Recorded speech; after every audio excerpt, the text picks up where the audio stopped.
Welcome to today's Lean Forum. Delighted again to have Gwendolyn with us. So this is a bit of a carry-on from the session before Christmas, which was a joint Shingo Lean Forum. I know a lot of you are quite keen to dig a bit deeper into what Gwendolyn's sharing around her work on visuality. So I'm going to hand over to John and Gwendolyn to run today's session. Thank you. Okay, well, thanks very much, Elsa. So I'm delighted. Again, we had a lot of discussion after our last session. A very good back and forth between myself and Gwendolyn, and we hope to continue that. So again, the way we've structured this session, again, this is all about visuality.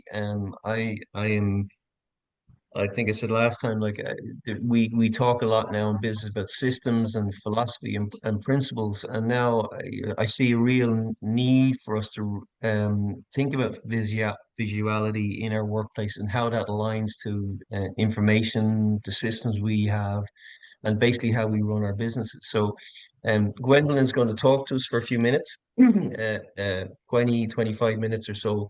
I am told I am permitted to give her the 5-minute warning where we'll stop. And then if there's questions that are in the chat, we'll kick them off. If they're not, I certainly have some questions to open into discussion. And then we'll see where it goes. So that's the best we can do. So with that now, I'm going to pass the ball over to the lovely Gwendolyn, and hopefully she can share her lifetime of expertise, continue to share her lifetime of expertise in visuality with us. So we have some background noise, so if somebody is maybe just mute, and we'll pass over to Gwendolyn.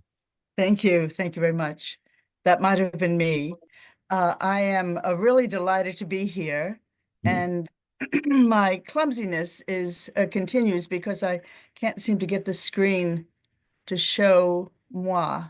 So I'll just leave a little picture of me and hope that you can see me as a speaker. Mysteries of Zoom. The last time we met was really, really interesting because of the many questions that were raised, and also because of the questions that were underneath those questions. We could have gone in a number of directions. We could have pursued an area of particular interest to me, and that is the idea of language itself and its many forms. Visuality is a language, as you've heard me say before. But we're going to pursue a particular direction that came up throughout. And it was actually Robert who brought it up. So if you would permit me, let me begin with the presentation, and everything will unfold from there. Hopefully we can cover enough for this to be a contribution to your understanding, and also enable you to, in a sense, do something, have a conversation about what we shared here today, maybe create a visual device, maybe encourage someone else to start speaking the language of visuality. We would like something to come out of it, and we would also like you to be in touch with us. If you want to. We are including our contact information, mine and John, because we are interested in your progress and in the impact of these webinars. So this is Clinic 2. Welcome, welcome. And I want to just do a really quick review, just 3 or 4 slides, so we remember that what we're talking about is visuality can solve problems. That's what visual devices do. They solve information deficits.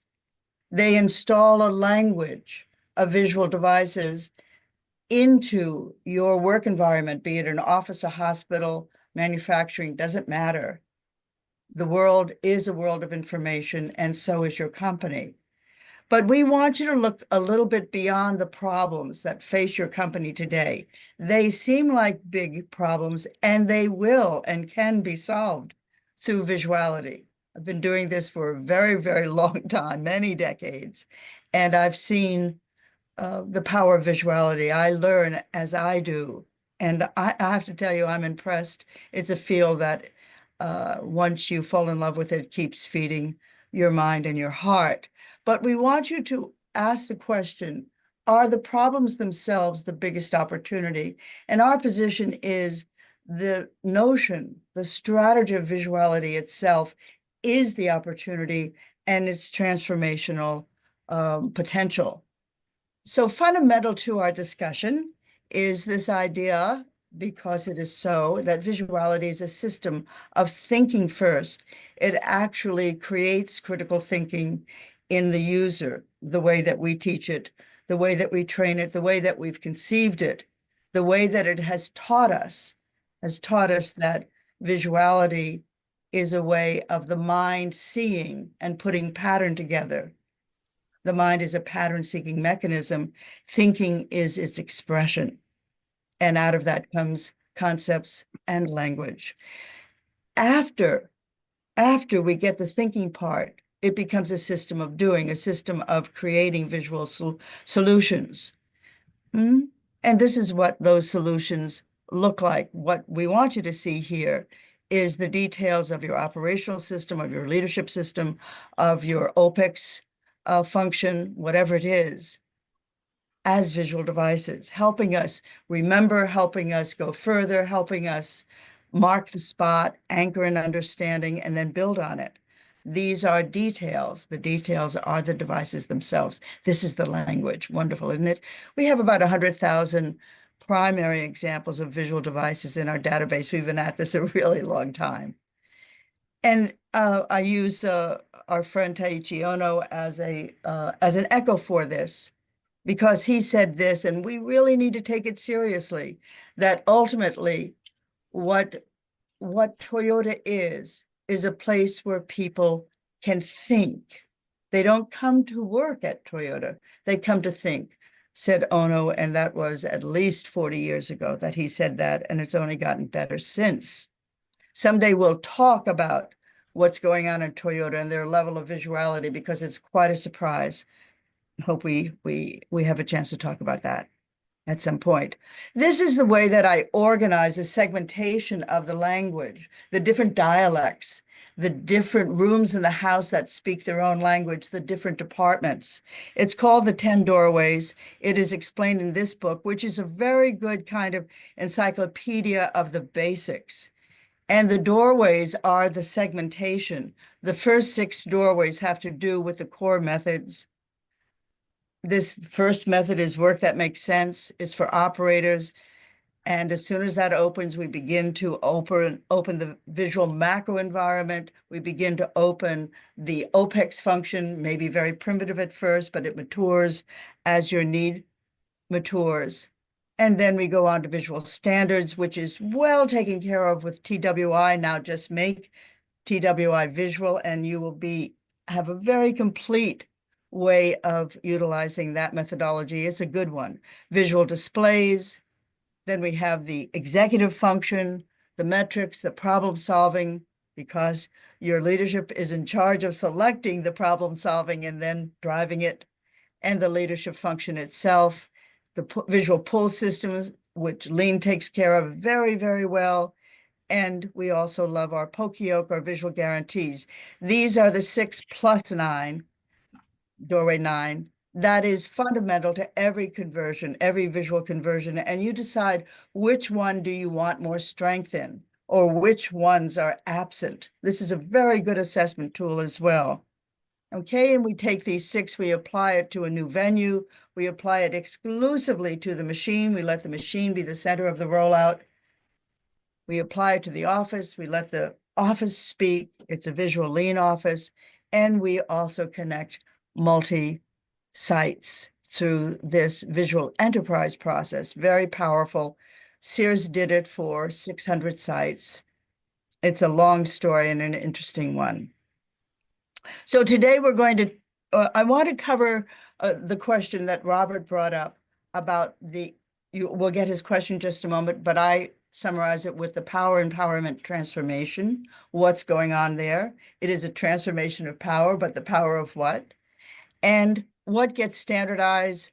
We want to talk about Gemba walks. This is a real, real item for John Quirke, and he will vividly bring us into that when the time comes. I don't think we'll get to the other two, but they're there in the material if we do get there. So at our last visual thinking clinic, and Robert, I hope you're with us, Robert asked this: how do you create a uniform vision for the business and still allow for individuality? It was a sincere question and a very important one because it actually holds the entire paradigm of change in it. He's positing it as though it is an either or, and that is a kind of our initial understanding of how do you become uniform and still be diverse. This is always the challenge. It's the challenge of our humanity. It's the challenge of our society. We see it alive and kicking in almost every country in the world today. We call it politics, but politics is just this kind of holistic diagram, hologram of what's going on in our hearts. It is a time of nexus. We are in the midst of a big change, and we are trying to balance that. So, Robert, you and I had a conversation about your beliefs. I was telling you to be patient and to adopt open-ended behaviors. And when I left that conversation and reviewed the tape, I said, there's whole pieces that I didn't even mention. And to be in a kind of feel integrity about what I share here, I said, I've got to bring more into it so that the view does not become just about him changing his ideas, but becomes about the organizational framework, the structure. So all of that's true and useful, but I want to add to it. I apologize. There wasn't time anyway, but it was very clear to me that it was an incomplete conversation. So I want to correct this. I want to introduce a paradigm that came clear to me many years ago, probably 1980 something or other, that we were trying to balance two eminent success factors on the journey to excellence, to operational excellence, but it hadn't been named: structure and free will. And please allow me to go through it. Even though there are 78 slides in this sequence, it'll take us about 15 minutes because there's a bit of animation, which I like very much. And this was also shared by my great friend, Brent Allen, who worked at Lifetime. He was the head of operational strategy at Lifetime, 2,500 employees. If you have that book, please reread his 2-page introduction. It is well worth it. It is his insight between this balance of structure and will. It's not an either or. It is a blending. It is the blending of power, internal power, and also external frameworks. So this blending of opposites, which is this particular sequence, is mapped out in my seminal book, Visual Workplace, Visual Thinking. Okay, so information. So here are the premises. Information is power. You cannot have an empowered workforce, this individuality that's active, spirited, engaged, unless power is shared. And you cannot share power unless you share information. This is what we mean by sharing information. You share your information, I share mine, we connect, we understand each other. The work itself is captured in these devices, and we do what? We flow. Ono said to us in this huge philosophical thought, flow where you can, pull where you must. This is a life lesson. It's fantastic. So the sharing of power is fundamental. The sharing of information is fundamental. And I have never seen companies do this with any noticeable progress through lean, except in spots and kind of pilots of pull systems. What you want is a workplace that speaks, departments that speak to each other, You want to see visual linkages between departments, and you want to see a fully capable, I think, visual enterprise, because you will have flow and also exactness, specificity. Empowerment must be led. This is what Ross Perot said, and he was completely right. He was from our country, my country, running for president. People cannot be managed. Inventories can be managed. People must be led. Value-add associates cannot empower themselves, nor can they be expected to think up ways to make that happen. Why? Because they don't govern resources. In most companies, they don't even govern themselves, but senior leaders do. They must define what authentic empowerment means, make it a mandate, and structure it in as an outcome. I want to show you something that's familiar, but I hope with a somewhat different cast. This is the top-down paradigm, command and control, right? The leader is at the top, and we, whoever we are, at the bottom. This is the obedience model. I say, you do, no more talking. That is paired with, in a sense, or compared with, the bottom-up paradigm, where the leader is at the bottom as a servant, serving those, serving us. Isn't that great? And we do the major contribution and the major thinking and the major shaping. We are active, we are engaged, we have a position, and it is known, it is accepted, it is amplified. Which to choose? This is a bad question. This is a bad question. Yeah. There is no resolution in choosing, no sustainable comprehensive change in choosing. It's a false binary. It's a false opposite. Again, our lives right now are rife with folks who are telling us what things are opposite. They're not. Most of those things are not opposite. But a legitimate question is, what's the difference? So we'll just run that for a moment. I'm going to change the wording to make it easier for us to see the difference. One is the executive paradigm, and the other is the empowered workforce paradigm. And the difference is very simple. And I'll get to it in a moment after this slide. The resolution of these two seeming opposites is not to throw out one or the other. The resolution is first to understand how and why they are different. Sorry, could you turn off your mic, please? The person who's moving papers around. Thank you. How and why they are different, and then to blend the two into a single system of excellence. When you do, you get this. The result is alignment and the simultaneous definition of areas of commonality and areas of enduring differences. It's called unity. And to clear it up in your mind, this is an ancient symbol of unity. It goes back 6,000 years. The name for this process of achieving this point is transformation. And I just want you to know that we find it in Indian and Hindu iconography. There is the star tetrahedron inscribed in a sphere, as it is called in the iconography. And here it is on a Protestant church, a walk that I had in the lakes a few years ago. There it is, big as you please. So it's a universal symbol. It has been appropriated by some societies as a symbol of what they're about. The circle is the important part. It creates the unity. And I want to show you that. So let's look at the executive paradigm and just name what it is that executives are responsible for. They're responsible for focusing on developing, sharing, aligning, and driving the corporate intent. And that looks like this: vision, principles, values, focus, strategy, systems, structures, and resources. That's what executives do. The corporate intent. That's what managers support. That's what supervisors are about. That is the dividing line between the us and them. It is focusing on the corporate intent, and it is fulfilled. That is the executive function and everyone who belongs in that function, staff, and the workplace, the value-add associates.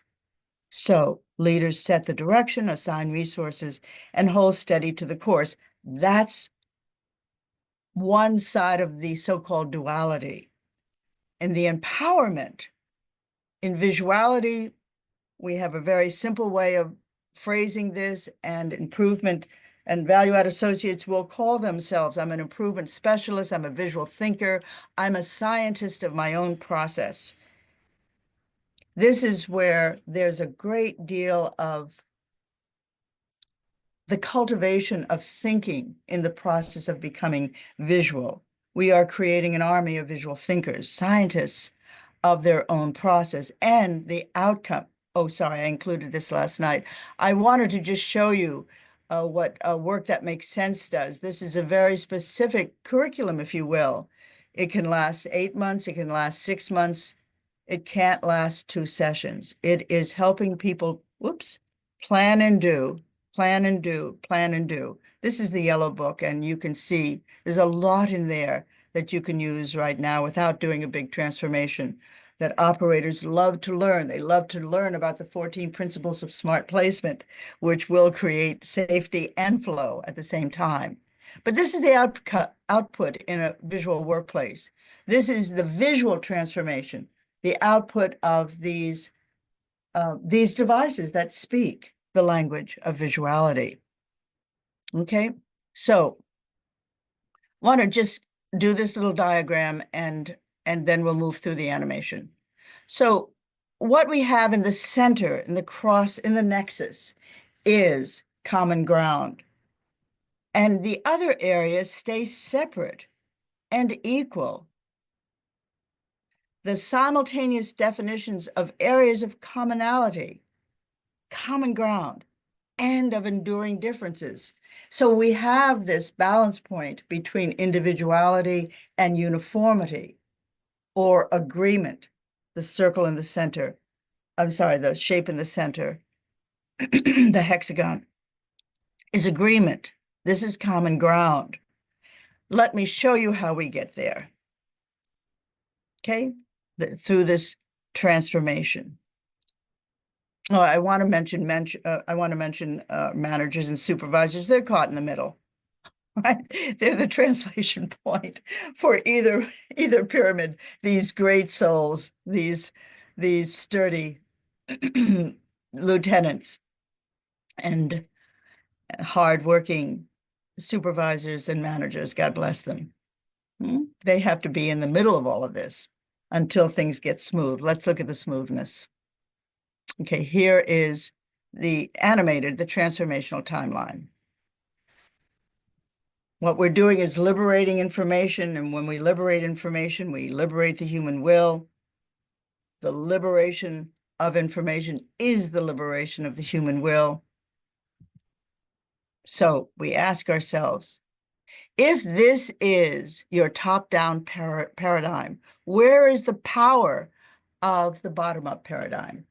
You have to ask yourself when you're walking through your company, where is the power that I'm going to empower people with? And in my estimation, it is here, right there. It is the prisoner, if you will, of the top-down paradigm. And it can only be released through an incisive and intentional act of executive leadership. It's called the decision, and you have to wait for that. You can do pilots, you can experiment, and you can prove to yourself on a lower scale, on a smaller scale, that this will work, and that's important. But until leadership makes that decision, you're stuck with a very successful pilot. It's just a little bit of a heartbreak. Okay? So how do we release and activate the power that is empowerment? There are 3 phases. The first phase is the decision, the executive decision. We will do this, and hold steady. We're going to hold steady because she said, he said, this will work. And I've seen it in other plants. It'll work here. It's got to work here. Phase 1. The second is simply the breaking of the inertia, beginning the launch, breaking the inertia of the past beliefs, past everything.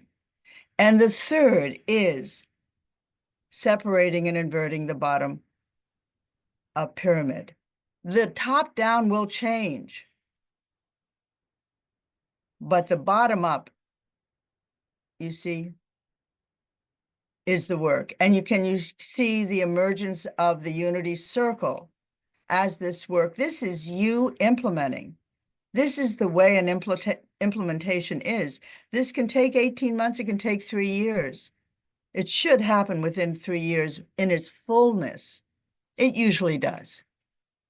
And then it just grows from there. It begins to morph into something quite extraordinary. It's called a high-performing enterprise. Self-referential, with an inside loop of information always flowing. And there it is, the alignment and simultaneous definition of areas of commonality and areas of enduring differences, and you get this huge diversity of output. You get this tremendous excitement that people are expressing themselves. They want to express themselves. There's a wonderful poem by Gerard Manley Hopkins, which I will not read to you today, but it ends with, "What I do is me, for that I came." It's this gorgeous poem about kingfishers catching fire and dragonflies drawing flame. You can find it under Kingfishers Catch Fire. It's gorgeous. And it ends with, "What I do is me, for that I came." That is free will. We have to express. If we can express at work, then work becomes a place where we can grow. This is the meaning of transformation. And this is the work in my work that we do in transformation, visual transformation. I wanted to say something about what gets standardized. And this is actually, the timing is just about right, John. I think we'll be set up for your Gemba question. I want to kind of emphasize this point that you have to decide what gets standardized and be careful, be conservative about that. You don't want to standardize the aliveness, because when you do, there is no more aliveness. So here's another paradigm that we share with our clients, because we want them to have language around this and understand that there's no conflict, but there is a very determined effort to balance, to explore and develop and balance. This is part of the methodology. It's implicit and explicit. So this is your conversion pathway. And again, I'm going to do a dual thing.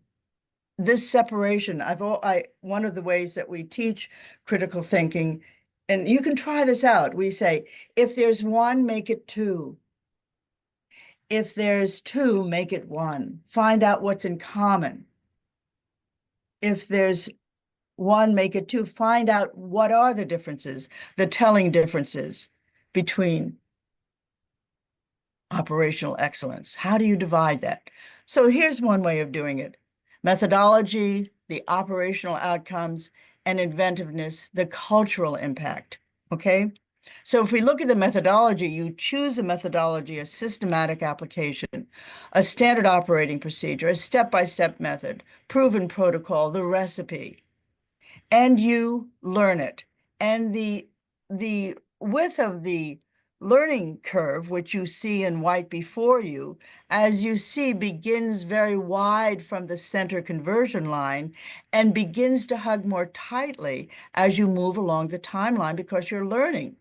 You know, you start here, you do something right, and then you start doing something wrong. There's the past, you notice it, you come back, you do something right, and then you kind of deviate and get caught in some kind of undercurrent, and you come back, you do something right, and the curve begins to diminish. You can count on it. That's why you have to keep going and enjoy yourself along the way. Be intellectually engaged and emotionally engaged. You don't have to riot. The other side of the equation is the inventiveness, the ideas. Most companies don't know how to deal with the ideas, the diversity that comes out of saying, okay, create. They also don't structure it. They depend on brainstorming and not on actually teaching thinking and giving some rules for the mind so the mind can tug at it and enjoy the wrestle, you know, figure it out. Trial and error, experimentation, imagination, fantastic. This is also a learning curve. When you put them together, you have a transformational pathway. and you begin to progress with these X's. So I wanted to share that with you today because, again, when I was speaking with Robert, I was making it all about his behaviors, but that's impossible because he will hit against the inertia of other people very, very quickly, and it's very difficult to make progress. And so it looks like a binary, but it's a false binary. I either have to have a uniform this, highly standardized, or let people express themselves and we have anarchy, something like that. So that is what I wanted to share with you today. And now, John, turn it over to you. I hope that was helpful. Please visit this again. Please, if you do, I just want to say, if you do find it useful, let others see this video so they can, their brain will calculate the impact of what you saw on the screen, especially the animation, and they'll get more than one might think. Go ahead, John, it's all yours. So look, thanks, Gwendolyn. Like it's just always amazing to listen to you. We have poetry, we have some deep thinking, and we even get dip our toes into politics. So it's always a fascinating journey. Now I suppose that again we'll take questions in the chat, Jim or else if you just keep an eye on that. But one thing that's really struck me, just in listening to you there, and this duality between we want to standardize, yet we want to have people free will. In the book Deep Excellence I wrote last year, the year before, this term participative transformation, which was again captured by the imaging around we have clear leadership and yet we have engagement from the and along with that, then we have concepts of we allow the workplace to speak to us, and we allow structures and systems that allow the workplace to speak to us. And then we need to have leaders who are engaged and can understand that language and are sensitive to those signals and can respond to them in an appropriate way. And what you're basically, if I'm listening to the conversation, the the, the science of work is that beautiful place where we respect every individual, we listen to people, and we understand that they are the scientists of their unique piece of work. And then the free will is about how they decide to display that language and how they teach their leaders to understand that language. That sounds like an enormously powerful approach to the way we design and develop work. And am I picking that up right? Is there a question in there somewhere? So just your thoughts on that. This idea of That's good. No, you got it. You core, got it. You got yeah, it. is it the core about we enable the people closest to the work to describe the language of that work and then teach their leaderships how to understand it? No, No, not that's at wrong. all. Okay. Not at all. Not at all. Excuse me for being so plain as though we're alone. No, John. No, because the leader is also finding his or her own language, his or own visual language. Yeah. When you give a temple, the not the Toyota temple because it has so many shortcomings. It was a list turn. I mean, it was a very, very important architecture, the Toyota temple, but it doesn't have a dynamic center. You can't really work it. You can only choose this column, that column, and you can use it as a naming mechanism, but it doesn't really have an interactive element. So the way that we teach, for example, the temple, it has several more layers, including tactical systems, including including many things. That's also in the first book, Visual Work, at least a taste of it. We say to the senior leader, make this temple your own, even if you have a corporate poster that tells you exactly what the house should look like, the house of your operational system, of your vision, mission, blah, blah, blah. Make it your own. Just deconstruct it. I want your own words. And I say to them, I want you to use the word I want. I want this. I want this mission statement. I want this strategy. And find out where your holes are. So what we want, one of the words, the pairs of words that are important to visuality in its success is authenticity and ownership. And we look for ways to build ownership, not as an exclusive mechanism, but because when you own it, you love it. And honestly, if you use the word, I remember the first day I used the word spirit, it was 1984. I used the word spirit at United Electric Controls. I was doing some work with Bruce Hamilton's organization, and something had happened to me the day before at Hamilton Standard over in Windsor Locks, Connecticut, something horrific. And it had to do with the disrespect of a particular individual. Huge. It's in my first book. We have to get that print out again. And I realized that what he had done is really damage this man's spirit. And I was appalled because I didn't think you could do such a thing in such an honest and innocent way. It's a story that I can send you that story. If you send us your email, I'll send you that story. It's a beautiful story about a table that got thrown out.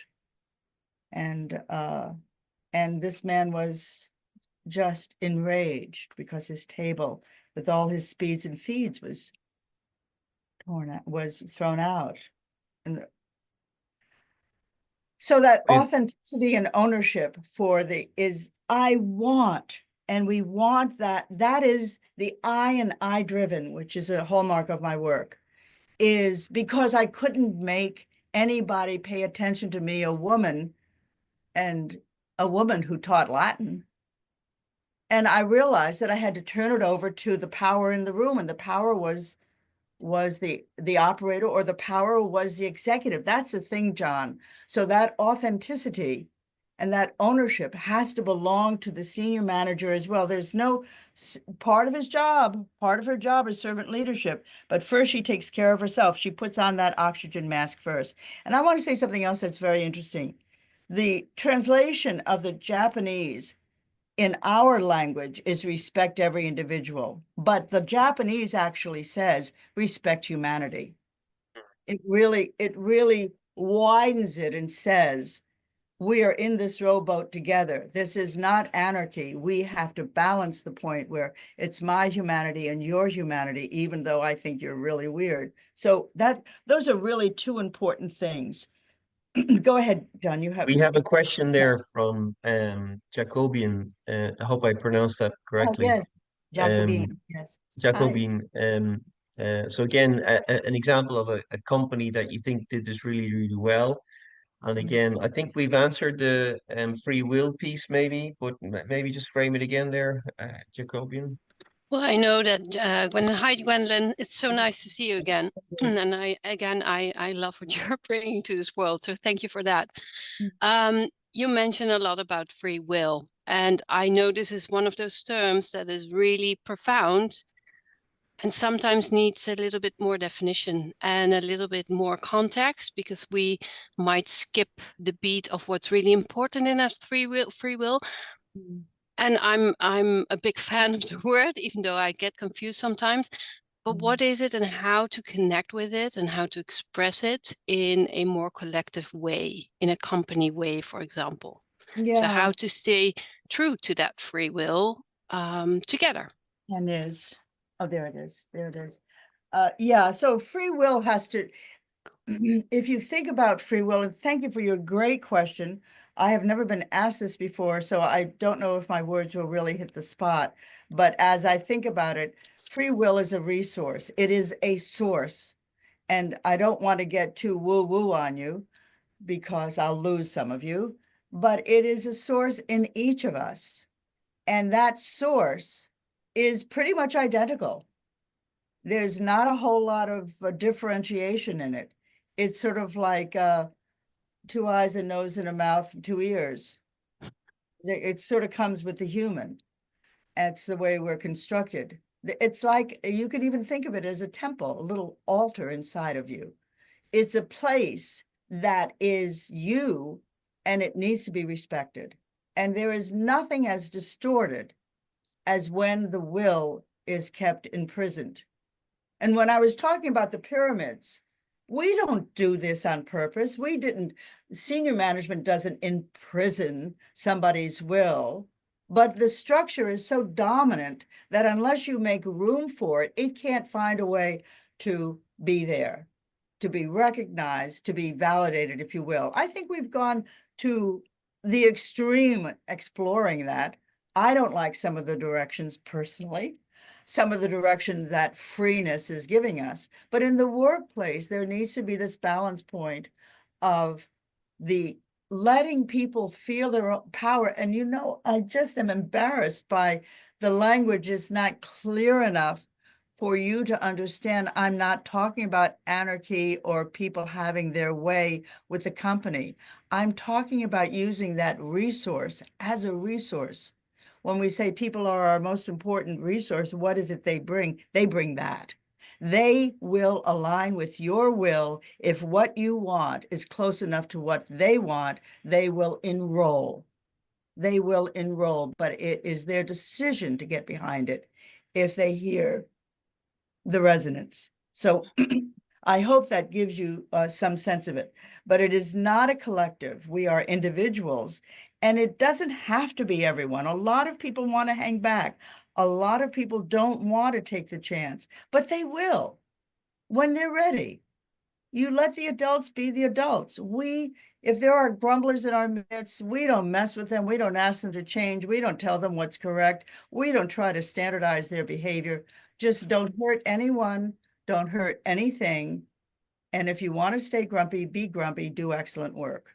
Do excellent work. That's all. We're not going to. So, you know, those are all organizational development, behavioral things, but it's absolutely implicit in respecting that piece. And I hope that helps. Does that help a little bit, Jacqueline? Absolutely. And I wonder, but that's Oh, perhaps for another conversation, how Mhm. executives can, because it can be a blind spot, I guess, for a lot of executives that they are kind of locking the free will of the whole, that they're not freeing it, not letting it go. How can they help themselves? Well, in fact, helping themselves means that they have to find out what they want. It is the job of the facilitator, what is it that you want? Because that will never go away by trying to fit into another mold. It's a very important conversation, and it's one that belongs in the C-suite. And we have to respect our leaders as being full human beings. You know, it doesn't go over very well in Poland, but my hero is Churchill. He was really cornered at Yalta. It wasn't his fault. He was tired. He was an old man to begin with, and so he gave away Poland. And I can't have this conversation in Poland, but he for me was iconic because he was really a kind of disreputable person. He drank and he walked around naked and gave orders, and he thought and knew he was better than everyone else. But man, when it was time to lead the nation, he showed up and he rallied around his vision, which encompassed the vision of so many. So there's a lot of growth that is needed on the senior leadership level. The Gemba walks, which I want to trigger this in John because he's got an agenda that I happen to agree with. The agenda walks have to be authentic, and they have to be meaningful for the leader, not to go through and tick the boxes, but to be nourished by them, or don't do them. You know, if you can't figure out a way, if you need help in making that meaningful, then say ouch. And I want to kind of segue into this, John, because I think it may be a moment I can bridge. Shall I do that? Yes. Yeah, so I suppose the point, yeah, you go ahead, Gwendolyn, you're on a roll. All right. So the Gemba walks, which happens to be a heavy rock on John's heart because he has seen Gemba walks that have. Go ahead, John. Do your riff on Gemba walks so we know your perspective. So I've seen, you know, again, we talk about this standardization, and you mentioned very articulately there, Jacobian about the free will. So we see leaders not being able to express their free will because they're stuck in a system. And it's fighting against their heart around the things that they want to do and the people they want to encourage and the things they want to say. And sometimes they don't even have the skills to say those words in the right way. So unknowingly, they end up trapping people's hearts, trapping that free will.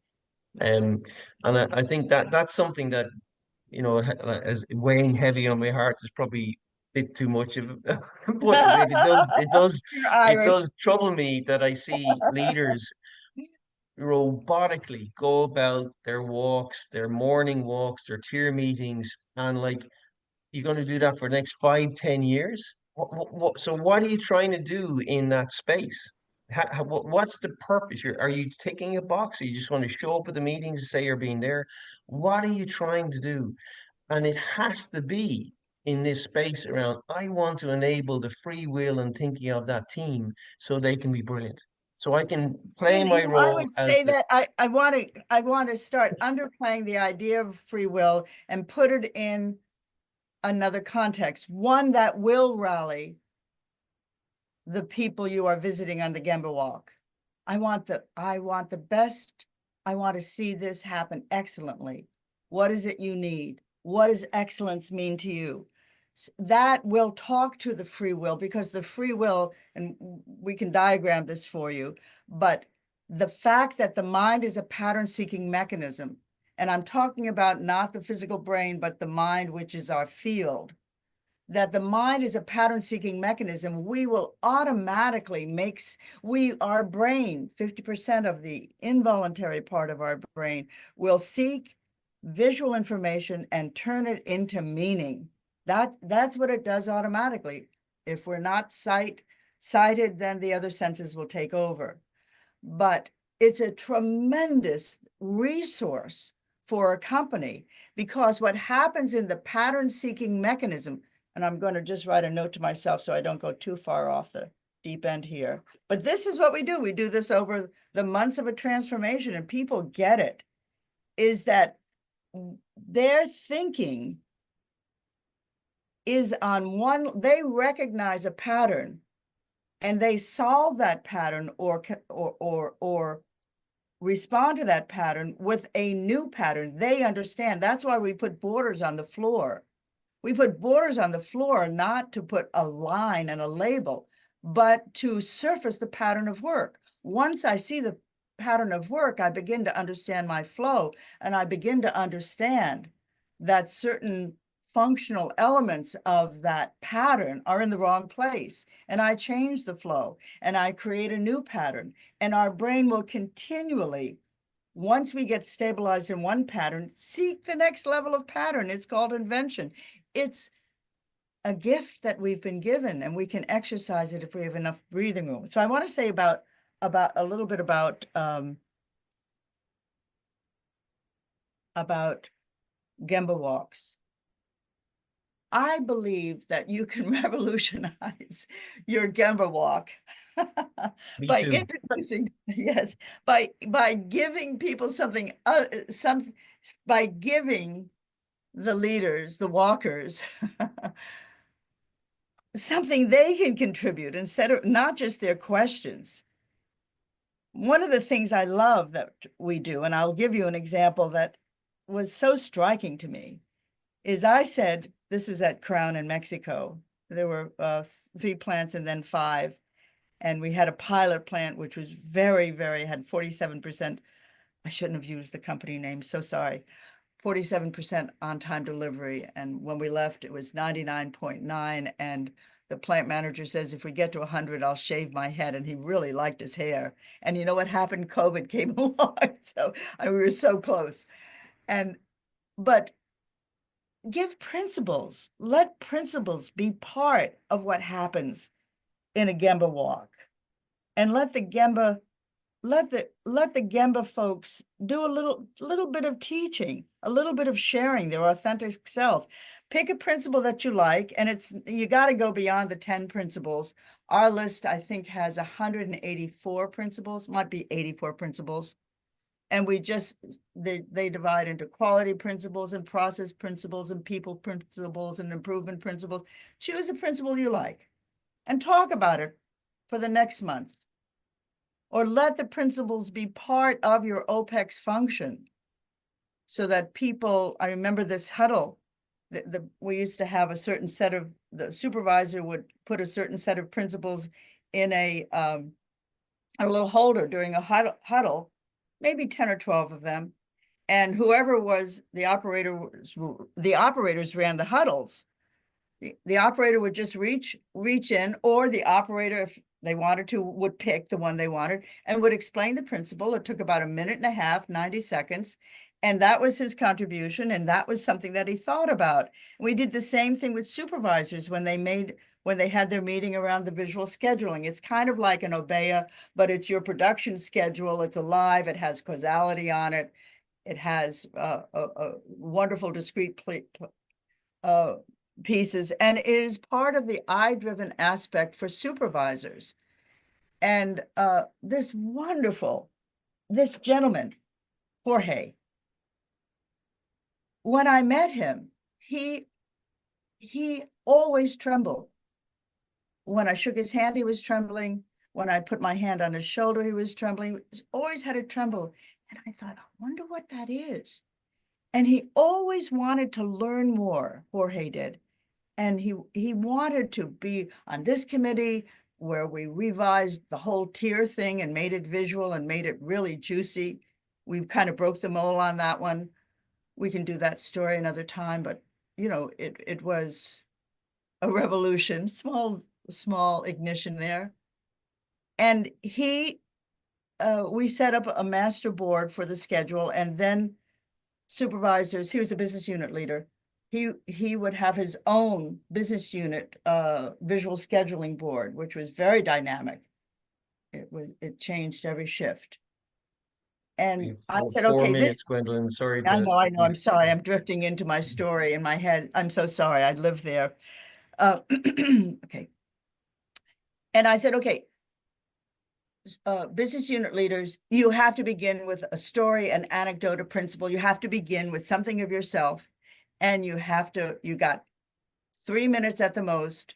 You have to have an opening normalizing activity, we call it. Everybody knew what that was, which means to bring the room into flow, bring the room into focus, bring it into flow. And Jorge would spend the whole weekend reading about Napoleon and Churchill, and he would come with this anecdote, and he would have drawings, and you would never miss the first 3 minutes of his 19-minute meeting, never, because it was always exciting. It was him. He stopped shaking.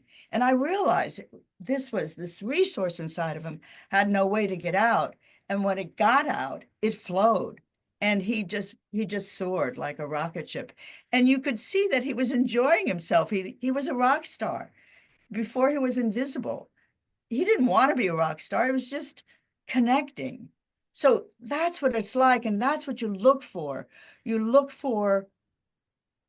So principles are very helpful. We can do a whole session on principles. I'm happy to share all of this information, but it's the nitty-gritty of the transformation. It's how we get that pyramid to begin to rotate.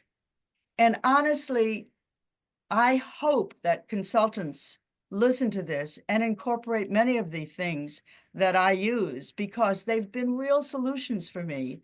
And what we want to do is we want to grow. We want to grow. We're here to grow. The little mushroom, everything is the little mushroom that makes its way out of the asphalt and sits there with asphalt on his head. It's a victory for the little mushroom. Well, that's the way we are.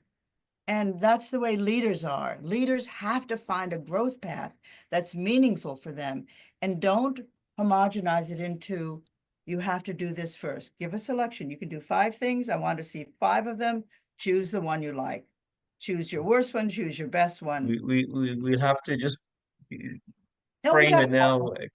You go ahead, John. You go ahead. So like again, you can the beauty that I have found in this thinking is that it reaches so deep in this place where we're allowing leaders and people close to work to really understand work and allow the work to speak, and then allow people to grow. Give people the opportunities like Jorge and all the other people, Gwendolyn, and in some cases I've met through my practice, where you've seen people grow because they are connected to the work and they've come up with some device or some way of improving their work, and they're just on fire. And those people now have moved through various companies around the world and now doing fantastic things Yes, because of that single instant they've had in an environment. yes. And that is the opportunity that lives within us in this, it's not simple, but when you see it, you say, why, it's so clear. Why do we not apply this thinking No, no, sooner? no, it's okay. We don't know yet how to do that. Yeah,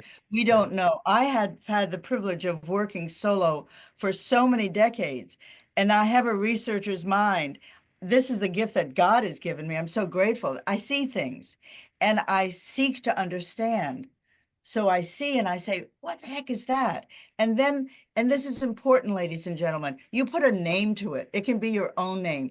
It is so important for you to take one thing and turn it into two and name those two things, and take those two things or those five things and name the one thing that they are.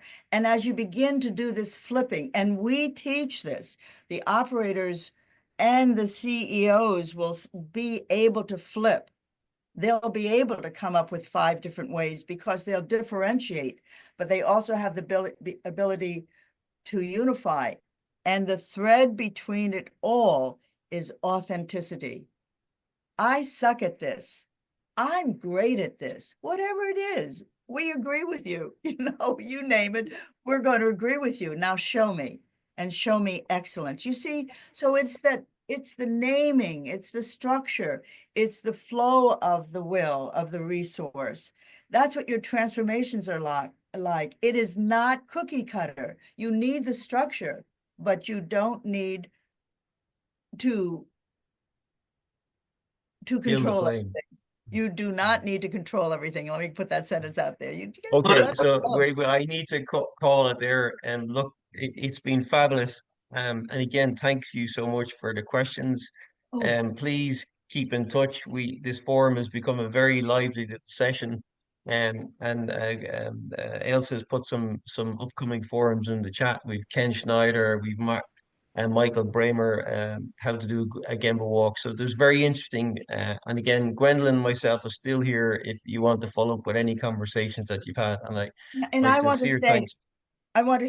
before we shut down, please let us know how we're doing, John and I, this pair. Let us know, this apple and this cabbage. Please let us know how we're doing, and drop us a note. You've got the email at the front of the session.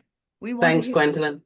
Thank you very much, Elsa. So many words spring to mind when you say please comment. I just yeah. I don't think I've been called brilliant. a cabbage before. I just have to process that for a bit. Yeah, don't because he will cry now, Gwendolyn. I just want to say thank you to you again. I loved the last session. I loved this one even more, to be honest. I thought it brought so much more depth. There was so much more. I really enjoyed today's session. It was fascinating, and I am going to rewatch it because I liked it that much. Some great quotes I wanted to. To me, that one where you said you cannot have an empowered workforce unless power is shared, and you cannot share power unless you share information. That's brilliant. Do you know what I mean? And I think everybody should take that on board. Lovely to see everybody. We will send around notes about the next few sessions. I'm hoping we can get Gwendolyn into coming back. So hopefully we will see you again soon. We are going to be running some LinkedIn live sessions, so we will send you the links to those where John and Gwendolyn will be doing a wonderful double act, sharing some of their wisdom in the LinkedIn live forum. So do watch out for that. Lovely to see you all. I hope you enjoy the rest of your week.